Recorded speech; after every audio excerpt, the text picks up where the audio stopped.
आग लगी थी जिसकी शिद्दत अब बढ़ती जा रही है। फायर ब्रिगेड की मजीद गाड़ियां यहां पर तलब कर ली गई हैं। इस वक्त फायर ब्रिगेड की 7 गाड़ियां और एक स्नॉकल आग पर काबू पाने में मसरूफ है। इसी पर मजीद तफसीलात जान ले तो नुमाइंदा बोल न्यूज़ खुरम गुलजार से। खुरम बताएगा कितने बड़े पैमाने पर यह आग लगी है और किस दर्जे की आग करार दी जा रही है।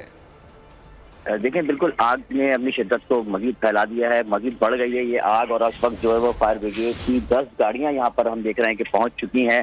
स्नारकल भी यहाँ मौजूद है, साथ ही रेस्क्यू 1112 के फायर फाइटर भी यहाँ पर आग बुझाने के अमल में जो है वो हिस्सा ले रहे हैं। आग इस इमारत की जो गोदाम है इसकी बालाई मंजिल पर लगी है और बताया जा रहा है कि इस बालाई मंजिल पर प्लास्टिक का दाना यहाँ पे वाफिर मकदार में मौजूद था, जिसने आग को मजीद भी लपेट में लिया है और जिसकी वजह से आग ने शिद्दत इख्तियार की है। और जो धुएं के बादल हैं वो आसमान पे वाज़ेह तौर पे देखे जा सकते हैं।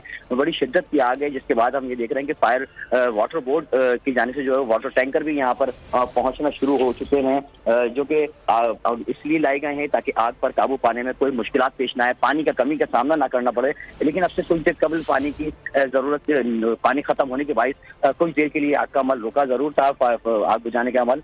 लेकिन अभी वाटर टैंकर जब यहाँ पहुंचे हैं तो दोबारा से आग पर काबू पाने के लिए जो है वो कोशिशें तेज कर दी गई हैं। दूसरे सामने फैक्ट्री कायम जो फैक्ट्री है वहां पर भी हम देख रहे हैं कि फायर फाइटर चढ़ गए हैं और उन्होंने वहां से भी आग पर पानी डालना शुरू किया है। ताहम इसके अकब में जो एक और गली हम देख रहे हैं कि वहां पर भी फायर के लिए सब्सक्राइब करें और बेल दबाएं ताकि कोई खबर रह न जाए।